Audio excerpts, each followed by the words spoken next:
आप देख रहे हैं नेताजी डॉट लाइव। आज देखते क्या कह रही है भारतीय जनता पार्टी की नेत्री राधिका खेड़ा, जिन्होंने हाल ही में कांग्रेस पार्टी का दामन छोड़कर भारतीय जनता पार्टी में शामिल हुई।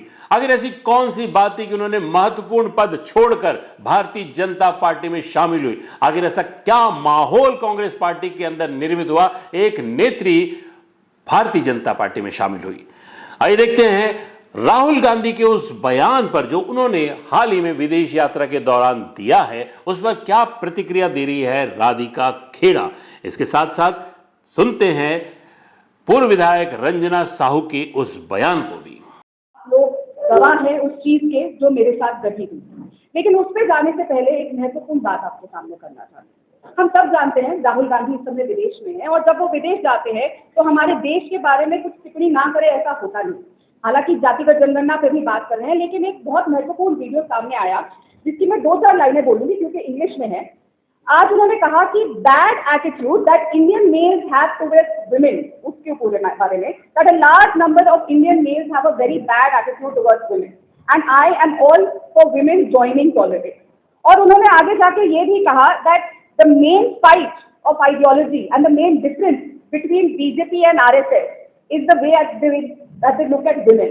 बीजेपी चाहती है, आरएसएस चाहती है कि महिलाएं घर में रहें, खाना बनाए, बोले ना, चुप रहें, जबकि हम चाहते हैं कि महिला वो सब करे जो वो चाहती है।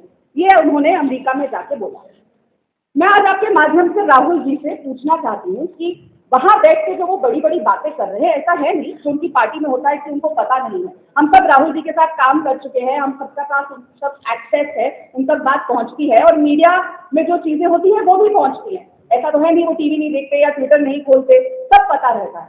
तो जब अपनी ही पार्टी की महिलाओं को वो न्याय नहीं दे सकते, अपनी ही पार्टी की महिलाओं को कहते हैं चुप रहो, अपनी ही पार्टी की महिलाओं को कहते हैं न्याय मत मांगो, तो ये जाके विदेश में इतनी बड़ी बड़ी बातें करते कैसे हैं? इतनी उनकी हिम्मत कैसे होती है कि वो ऐसी बड़ी बड़ी बातें करते हैं? अब विदेश से हम देश में प्रदेश में आ जाते हैं। बात सिर्फ मेरे तक सीमित नहीं है, शुरुआत सिलसिलेवार चलते हैं।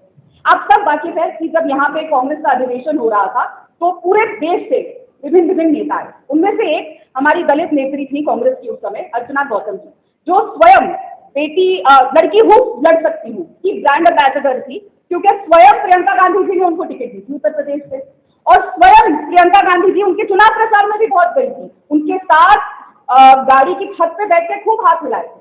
लेकिन जब वो बेटी यहाँ आती है तो क्योंकि वो एक दलित बेटी है, आप उसको दबाने की कोशिश करते हैं, और उनके जो पीए है संदीप सिंह, वो उसको धमकाते हैं, गाली गलौज करते हैं। उस लड़की ने आवाज उठाई, तो बात कही जाती है ना, न्याय मांगा, आवाज उठाई, बात आगे क्या हुआ? आगे यहाँ तक सीमित रहा। वो बात अलग है कि फुटेज गायब कर दी गई, कार्रवाई नहीं करी, पुलिस ने कुछ नहीं किया, बघेल जी की पुलिस थी, कांग्रेस की पुलिस थी, किसी ने कुछ नहीं किया।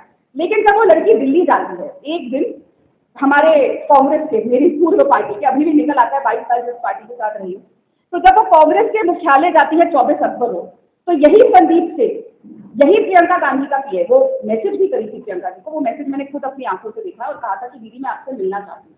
वो प्रियंका जी से मिलने आई 24 अक्टूबर रोड, और संदीप सिंह ने 24 अक्टूबर रोड पर गुंडे भेजे, कार्यकर्ता के रूप में गुंडे भेजे, जिन्होंने जाके उनको मारा पीटा। वो अपने पिताजी के साथ वहां गई थी, पर कांग्रेस मुख्यालय, हमारा जो भी कार्य दफ्तर होता है, आपके लिए, आपके चैनल का, आपके अखबार का मुख्यालय, वो हमारे लिए मंदिर होता है। हम उधर अपने आप को सबसे सुरक्षित महसूस करते हैं। और कांग्रेस पार्टी जो देश की सबसे पुरानी पार्टी है, सबसे पुरानी पार्टी, उसके मुख्यालय में 24 अक्टूबर रोड में जो एक मंदिर है सबके लिए, हर कार्यकर्ता के लिए, उसमें उस लड़की को पीटा जाता है। प्रियंका गांधी जी से मिलना तो बहुत दूर की बात है, वहां तो अच्छे नहीं मिल सकते, लेकिन पीटा जाता है। और उसकी गलती क्या थी? क्योंकि उसने संदीप सिंह द्वारा की गई अभद्रता के बारे में छत्तीसगढ़ में आवाज उठाई थी। तो न्याय मांगो, और नतीजा क्या मिले, ये था। अब देखिए छत्तीसगढ़ की एक और घटना, मैं आपके सामने बैठी हूँ, आपने वीडियो देखा, और ये एक फोटो मैं चाहती हूँ आप सब देखें। इसमें आपको एक आदमी दिखाई दे रहा है, सब उसको बहुत अच्छे से जानते हैं, सुशील आनंद शुक्ला, मीडिया का प्रमुख है छत्तीसगढ़ का। साथ में कांग्रेस की बड़ी नेत्री है, प्रवक्ता है, कम्युनिकेशन डिपार्टमेंट की हेड है सुप्रिया श्रीनेत, जो अधिकतर महिलाओं से बहुत अभद्र भाषा में बात करती है। आप सबने देखा होगा कंगना रनौत जी की एक फोटोग्राफ डाल के उन्होंने किस तरीके की टीका टिप्पणी करी थी, और आज तक उस पर कोई कार्रवाई नहीं हुई। अगर वो कहती है कि मेरा अकाउंट हैक हुआ था तो दिखाएं कौन सी एफआईआर है, और एफआईआर में पता चल जाएगा कि किसने वो किया था, और उस पर एक्शन क्यों नहीं लिया गया। इतनी बड़ी घटना हमारी कांग्रेस कांग्रेस की प्रवक्ता ने हमारी भारतीय जनता पार्टी की नेत्री के साथ, और एक बहुत ही वेल नोन देश विदेश में एक्टर है, उनकी एक फोटो शेयर करके एक अभद्रता करी थी, तो वो उन्होंने रखा है। क्या ये किसी भी बड़ी घटना को कवर करने की कार्रवाई है? आज जब कांग्रेस सत्ता से बाहर है, तो आज उनको बदलाव की चिंता हो रही है, आज उनको प्रदेश की कानून व्यवस्था की चिंता हो रही है। तात्कालिक उस समय के मंत्री माननीय शिव लहरिया जी जब पूछना चाहती हूँ, उस समय के वो कांग्रेस के मंत्री रहे, उनको जब प्रदेश की घटना हुई महिलाओं के साथ, बच्चियों के साथ, तो उनको ये घटना छोटी लगती है। विगत से कुछ दिन पहले कांग्रेस की राष्ट्रीय प्रवक्ता सुप्रिया श्रीवास्तव सहगल और उन्होंने छत्तीसगढ़ के विषय में कहा कि छत्तीसगढ़ में 8 महीने में 600 अनाचार की घटनाएं हुई।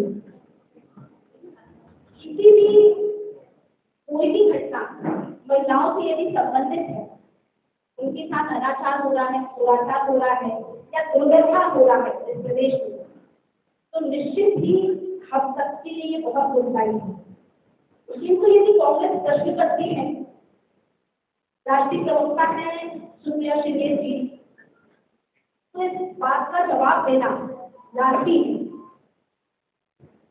और हम आगे बताते हैं कि उसी कालखंड में उनके 3 वर्ष में ये आंकड़े बताते हैं कि ये घटनाएं 3 गुना हुई कांग्रेस के शासनकाल में। शिव लहरिया जी भी इन विषयों को कहते रहे, ये जो घटनाएं वो छोटी घटनाएं। आपको मैं घटना की ओर भी आपका ध्यान आकर्षित करती हूँ। छत्तीसगढ़ कांग्रेस के शासनकाल में 7 अक्टूबर 2020 को कोंडा गांव में एक घटना हुई। आदिवासी समाज से वो हमारी बेटी आती है, नाबालिग बच्ची रही और सामूहिक दुराचार की शिकार वो बच्ची हुई और लंबे समय तक एफआईआर दर्ज नहीं किया जा रहा था और बच्ची ने आत्महत्या कर दी। उस समय जब हम विपक्ष में रहे, हमने बार-बार सरकार का ध्यान आकर्षित कराया, लेकिन फिर भी उनका ध्यान नहीं गया। और जब उसके पिता ने आत्महत्या का प्रयास किया, उस नाबालिग बच्ची के पिता ने जब आत्महत्या का प्रयास किया, तब जाकर एफआईआर दर्ज हुई। आपको एक विषय भी हम इस वार्ता के माध्यम से बताना चाहते हैं। बिलासपुर में जांजगीर चांपा में छत्तीसगढ़ निर्भया घटना से भी अछूता नहीं है। निर्भया कांड जो हुए वही घटना कांग्रेस के शासनकाल में छत्तीसगढ़ में हुई। उस समय भी सरकार का ध्यान कानून व्यवस्था पर नहीं गया, न ही महिलाओं की चिंता उस सरकार को रही। कांग्रेस शुरू से महिला विरोधी रही है, उनका डीएनए भी महिला विरोधी रहा है और गुंडागर्दी भी उनके डीएनए में शामिल है। और कुछ वीडियो के माध्यम से भी हम आपका ध्यान आकर्षित कराना चाहते हैं कि उनके कांग्रेस के शासनकाल में क्या क्या घटनाएं हुई और कांग्रेस की मानसिकता। आपने देखा अपने आरोपों के जरिए किस तरह से कांग्रेस पार्टी को घेर रही थी भारतीय जनता पार्टी की नेत्री राधिका खेड़ा। इसके साथ साथ आपने पूर्व विधायक रंजना साहू को भी सुना। हमारे इस चैनल में बने रहने के लिए हमारे चैनल को लाइक करें, शेयर करें, सब्सक्राइब करें। नमस्कार। नेताजी.live के प्रायोजक हैं Satyadeep diagnostic and clinic, Supela, Bhilai.